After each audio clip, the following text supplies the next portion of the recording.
speaking of, in particular, Netflix docuseries that you've been working on, Diddy Do It. Right. You've been saying for years that you feel you knew Diddy's character. Right. Yet you said you weren't a part of that lifestyle. You weren't going to the parties. So what makes you so absolutely sure that these kinds of allegations that we've seen against him are true?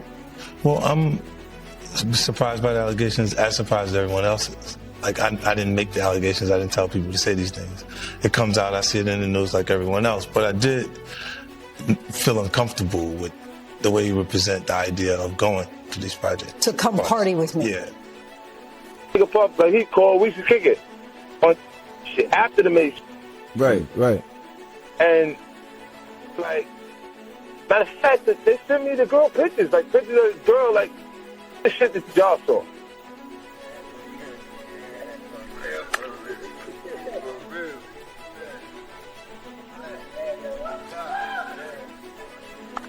Now, Fifth, when you continuously call Puff, does that affect your relationships in Hollywood? I don't call him. I said, Let me read it, Fifth. Oh my God. Sorry I can no longer help you guys. Soon you will all be happy. You are all now left under leadership of Puffy Daddy. Report to the nearest rainbow. Dinner Thieves in theaters January. Oh, that's why he says things. He doesn't even know what he's saying is like fruity. You know what I'm saying? Like, he says something fabulous and he goes, no, we... The hip-hop world is reeling after alleged footage involving Diddy and Burna Boy surfaced online, igniting a storm of rumors, silence, and uneasy speculation. What once looked like a powerful alliance between an African global star and one of hip-hop's most influential moguls now feels like a fault line running through the industry itself. As whispers grew louder, 50 Cent finally broke his silence, not to fuel gossip, but to examine the power structures behind the moment. He reframed the controversy as something far more dangerous than a leak, a reminder of how control operates behind fame, and how when silence finally breaks, it often reveals not chaos, but structure. Isn't it weird that the government was so interested in Diddy's baby oil that they took 1,000 bottles away from his house? If the government took 1,000 bottles of baby oil and somebody had things what appeared to be baby oil, and then you have to listen to the prosecutor. He said that they seized 1,000 bottles what allegedly to be baby oil. Allegedly to be baby oil. So that's telling people that it wasn't baby oil. And people think that that was baby oil, they out their mind. I don't believe it was baby oil. Yo, bro, when they went up in there, they knew what they was gonna find. They knew what was ever in that baby oil or that those bottles that appeared to be baby oil, they knew about that at first. You gotta realize 9 times out of 10, that individual that got caught at the airport, that was supposed to be their carrier, told them what they was doing and what they had. I wouldn't put him past that he told them everything. So when they went up in there, they knew they had to take whatever was out there, and that thing that appeared to be baby oil, they took that. They got to test everything. Before controversy clouded the narrative, Burna Boy's rise felt inevitable. From Port Harcourt to Grammy stages, he emerged as a global bridge between African sound and international dominance. His collaboration with Diddy on Twice as Tall symbolized legacy meeting momentum. Yet even at the peak of success, Burna hinted at pressure, exhaustion, and creative distance, suggesting that elevation may have come with invisible constraints. Fame rewards brilliance, but it often narrows freedom, reminding us that the higher the platform, the tighter the grip can become. Let's see how many of those come back to be baby oil. Bro, listen to me. Costco don't sell that much baby oil. Where you know sell that much baby oil? Yeah, I don't know any store that sell that much baby oil. I know Costco, they came out and said that they don't even sell baby oil. My sentiments exactly. But you personally, right, what do you believe was in the baby oil? If you ever seen a massage parlor being raided, and they walking out the people. Do they take the massage oil with them when they go? No. They just walk out the people who are being arrested. If you ever seen a person getting arrested and the people being arrested in those brothel houses, do they take out the stuff in the brothel houses? No, they don't. They take the individuals who are being arrested out the brothel houses. For them to take 1,000 bottles of baby oil, it's like that they did not leave one. They left people there, but they ain't leave not one bottle. Nobody needed no baby oil. So my whole thing about it is that there was something in that other than baby oil. That's why they took all the bottles. And 9 times out of 10, if I would give it a wild guess, it was, and like some of the people told me, it was probably that GHB. What's that? I think it's gamma hydrox.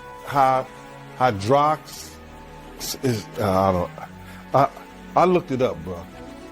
Let me see. See if I can find it. I know this is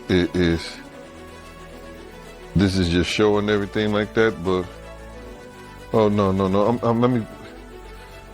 Yo, somebody tap dance or sing or do something, you know what I'm saying, while I'm doing this. Oh, here it go right here. It's gamma hydroxy butyric. What is it effect on the body? It's a euphoria, drowsiness, decreased anxiety, and memory impairment.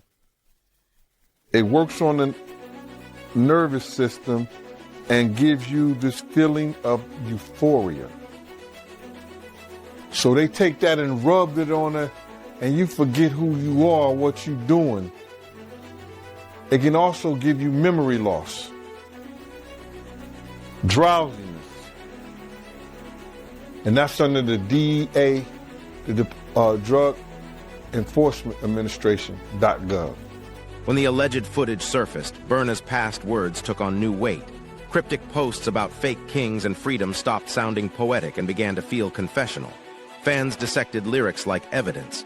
Then 50 Cent entered the conversation with a line that echoed across hip-hop. These dudes play God with people's careers. It wasn't commentary, it was indictment. The statement reignited debates about mentorship versus manipulation and raised a deeper question. When art becomes coded language, how broken is the system already? Not even gaming because you won't claim it. No, you want to sit around and pretend to like bitch. That's what y'all do. And then you get these hard jostling. So I'm just like curious. these are the you like half man. No disrespect, but Jocelyn rough. Them shoulders is. And the way she like running up on, I already know she done strapped up on you. Ooh. So, Jack, let me ask you. There's one. Some of the shocking things. I hear that mean with a harness. Oh. Okay, not a harness. Yeah. So I gotta ask you this. I'm sure somebody's already asked you this, but have you ever been to a P. Diddy party? Yeah, except many, honestly. And so, can you take us through like what goes on, like when you were there? What did I say when y'all asked me about why was the TD Jakes at the Diddy party? Yeah. What'd I say? Money. Yes, correct. Were you surprised that there were so many cameras in his houses? No. That he was recording these? Of course. He is the J. Edgar Hoover of hip hop. Okay. Y'all done seen him put on the pyramid with a skirt? So let me ask you, when you hear that Cassie was told to hire male escorts to come and what they call freak-offs now, yeah. Is that something normal that happens in Hollywood? Yeah. Freak-offs. Yeah. Okay. Everybody know that. I've been saying it. Yeah. Yeah. How many times I got these? This is wild. So do you feel like people, when they hear pink cocaine, Young Miami has to bring across? Wait, the Tusi. Yeah, the Tusi. That's what they got. I found out. I talked to my drug guy because I wanted to be informed. Because people was calling it Tusi, that's calling it the Tunchi. I didn't know which one it was. So I talked to my drug guy, and my drug guy filled me in. And then it made perfect sense. Tusi. Talk to him. Drugs with Jaguar. Let's talk. Drugs education. 101. So Tusi is the cocaine. But they take the ketamine and cook it up. And they fold it into the coke. Now, if you don't know what ketamine is what they call on the street Special K. It's a veterinary drug. It's a horse tranquilizer. Now, gay men have been using this for years. See, back in the day, if you went to a gay party or a gay rave, there were certain drugs that you would always find on hand. Viagra, ecstasy, Special K, and cocaine. Now, see, the cocaine keep you up all night, but unfortunately, it gives you limp noodle because of with the blood flow. So you with a half-hard dick all night. So that's why you had the Viagra to make sure that the dick involuntarily stays hard while you're numbing yourself with the coke. Now, see, the ketamine, that's a horse tranquilizer, so that relaxes all your muscles. You can get by 80-ton gorillas. You wouldn't feel a thing. So now, your dick is going to stay hard. You numbed up and you high. You got the ketamine in you so you don't feel shit. And then you add the ecstasy to put in the feeling that you've now blocked out. And now you got a party. Freak off cock. Behind every creative partnership lies paperwork, and Diddy has long understood its leverage. Sources claim Burna's deal included shared control over royalties, distribution, and touring, standard on paper but powerful in practice. Legal analysts argue such agreements often blur collaboration into control, turning artists into assets. That means Burna's frustration may not be emotional alone, but contractual. In music, ownership doesn't just define profit, it defines freedom. We want to hear these stories and everything like that, because this is stuff that happened back in the day. And then maybe that if they knew there was going to ever be a YouTube, or they knew there was going to ever be social media, a lot of the stuff probably wouldn't have got played out like it did. But things happen, and these are just stories from the past. I would like to use that as, what you call that, just to clear the facts up what's going on. But it all started, we was in Atlanta. And this story starts when I'm with Puff, and he's in exotic bookstores, and he's doing shopping, right? He's shopping, getting his stuff and everything like that. So, you know, this is the first time I was ever in an exotic bookstore with Puff. So, you know, I'm giving him his space. He's taking things off the shelves and stuff like that, because they gave him a brown paper bag. When they gave him a brown paper bag, he was just putting stuff in there. So I said, damn, you know, he got to go put it on the counter and, you know, show everybody what he's getting.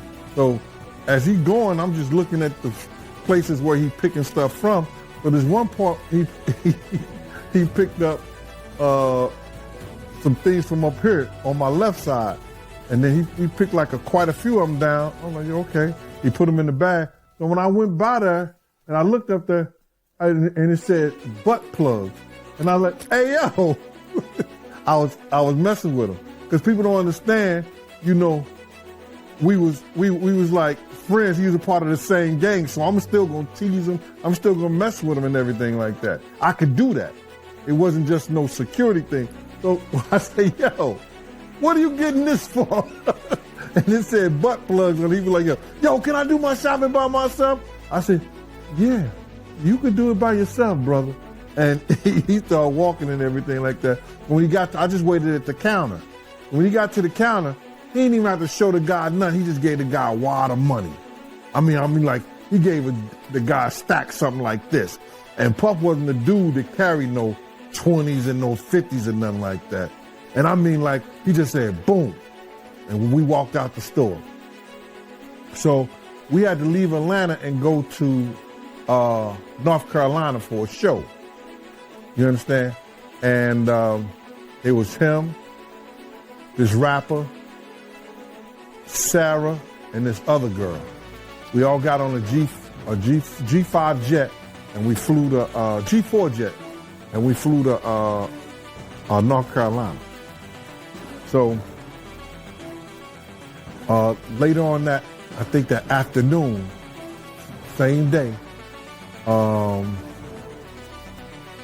this rapper and him, they all in the room together. You know, it's Sarah, the girl, Puff, and this dude, this rapper.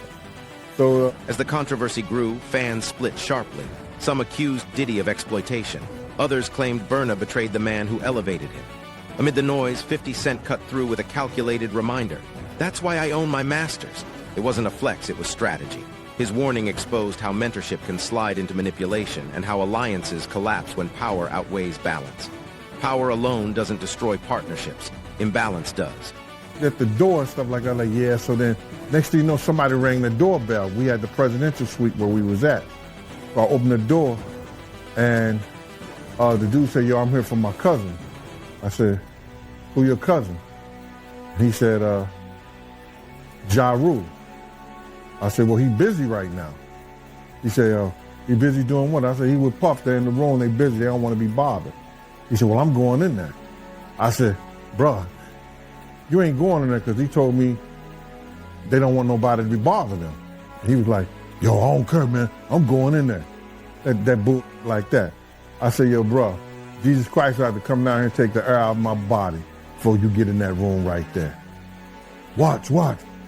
He tried to bum rush me. I grabbed him and threw him against the piano. When I threw him into the piano, Puff and Ja Rule runs out the room. Puff got his towel, Ja grabbing his towel, but they butt naked. And so then Ja was like, yo, what's going on? Yo, G, that's my cousin. He know me well. You know, and Puff was like, yo, G, what happened? I said, he tried to get in the room. I told him he couldn't get in the room. And he was like, he just looked, Puff looked at Ja. He said, yo, Ja said, you ain't want to go in that room. There's a lot of freaking going on. So I was like, oh, he said it was a lot of freaking going on. So that was basically that story, man. You know what I'm saying? They went back in the room. Dude felt a certain kind of way, and he left out. So I seen them at the concert the next day, and they tried to, you know, form up against me. But my man Frank was like, I told my man Frank, I was like, yo, Frank, put yourself in that position. Somebody trying to get in the room, and Ja told you don't let nobody get in the room. What would you do? Now, y'all can do whatever y'all want to do, man, but you know I ain't taking no losses. He said, yo, you good, and that was it. Bro, when Ja said, you don't want to come up in there, a lot of freaky stuff is going on. You got to use your mind. What they was doing with those butt plugs. Right.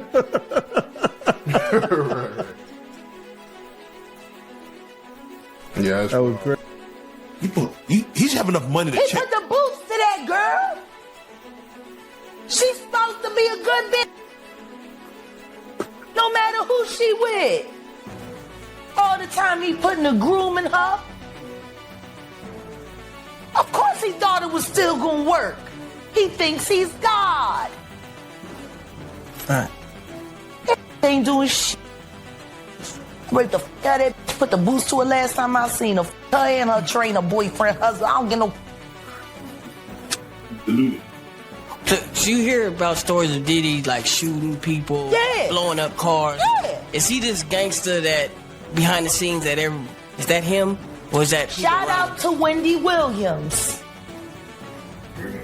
the first woman to uncover the homo thugs. That's what these down low bitches was called when Wendy first started talking about it in the 90s, the homo thug. She talking about Diddy. And then what's the stuff that's happening to Wendy Williams, do you think this is all connection too? Of course. They've been waiting.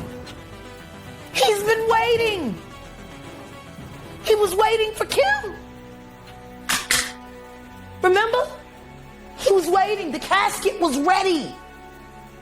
She was literally casket ready.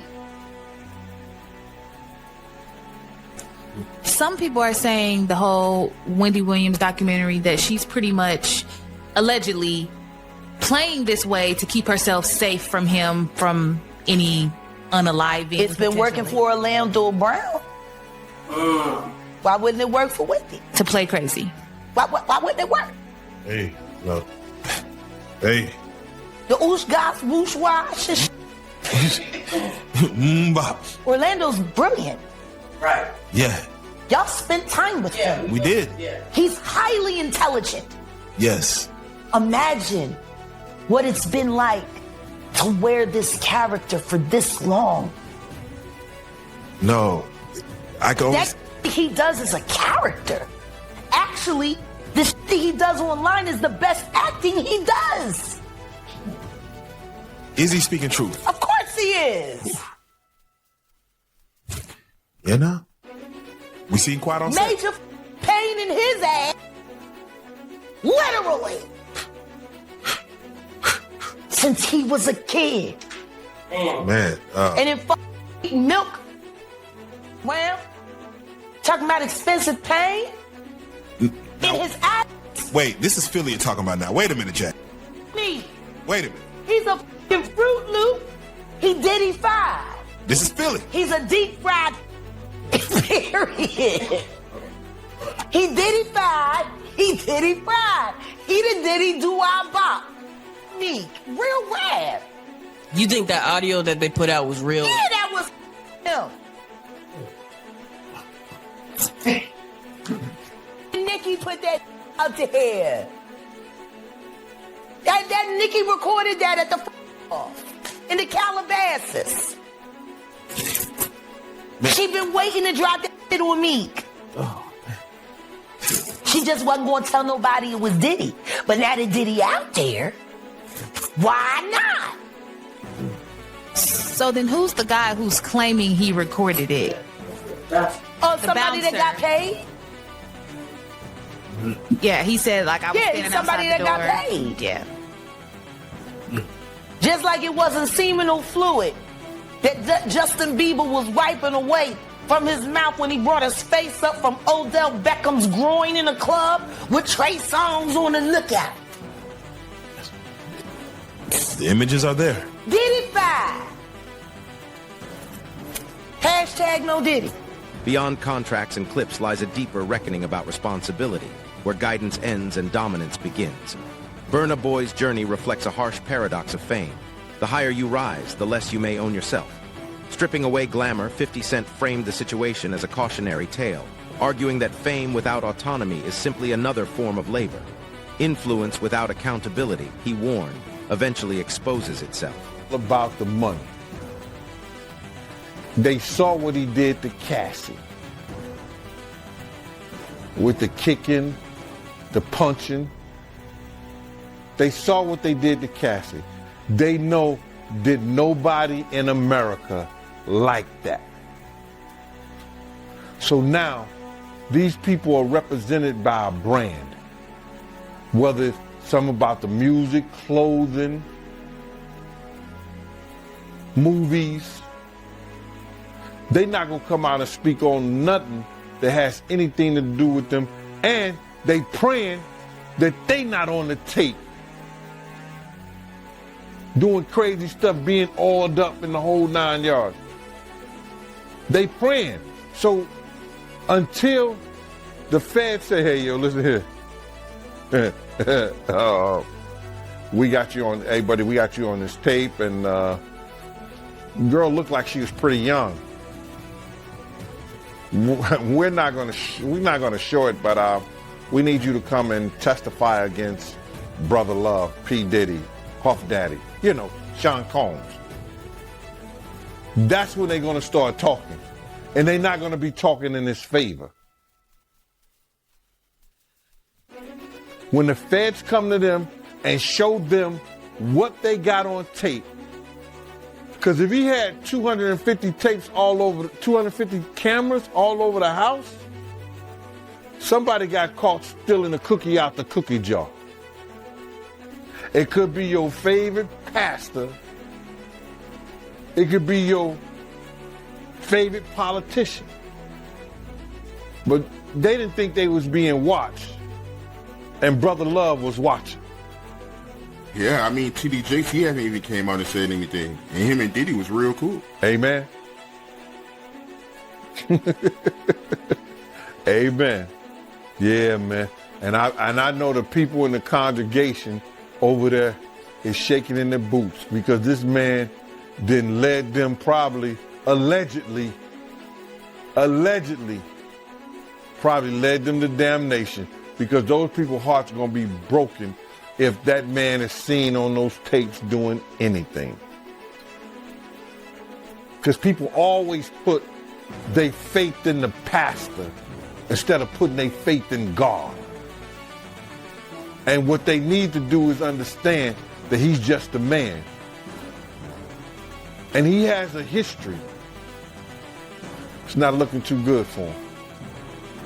So you feel like celebs are worried that they might be on tape? Oh, they know. That's why they ain't speaking up or saying nothing. Yeah, I was at a Diddy party, but I know I ain't do nothing. When you don't know somebody's taping you, when you don't know that somebody is videoing you in some kind of form or fashion, you got that alcohol, you got the drugs in you, they're a little loose, bruh. They let down all their inhibitions. The music is pumping. He said it himself. He got it so hot in there that you got to take your clothes off. He said that himself, bruh. So a lot of them, like what he said? I think a lot of them was being swallowed. Have you ever been swallowed? They tell off on themselves all the time, man. You just gotta listen. But why do you think Diddy had all them hidden cameras? Bruh, when you that powerful, you didn't get that powerful without having 1 or 2 or maybe 3 ups on somebody. Diddy always been the type of individual that want to have ups on the next person no matter what they was doing. Like, he always played artists against each other. He did it to Big, he did it to Craig Mack. You understand? I said before, he did the stuff to Ja Rule, you understand, so had the ups on Ja Rule so he could go after Jay-Z. You understand what I'm saying? So he always played those kind of up games on people. So to have those cameras and know what he was doing, it's going to give him the ups on everybody who came to that party. Even your favorite basketball player. Ain't no party like a Diddy party. We know who said that. He may be one of the persons got caught up in the Diddy party. LeBron said that, but yeah, you might be right. You know, it sounds like he had all them hidden cameras to use it against people. I think that was said in the indictment, right? That was said in the indictment. You know, somebody, I think Dawn may have said that. I don't know for sure, and correct me if I'm wrong. He would, even if you didn't want to do something, he would tell an individual, well, I got you on tape doing it before.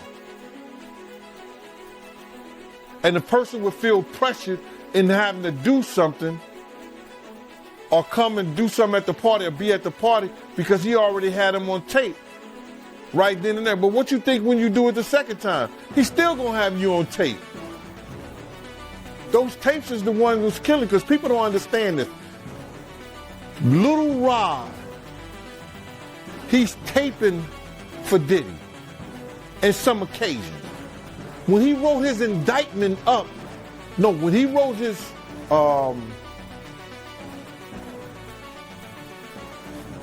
when his lawyer wrote up his briefs and submitted it, he must have had some kind of, he must have been a prosecutor somewhere or something like that, because he wrote it up like it was an indictment.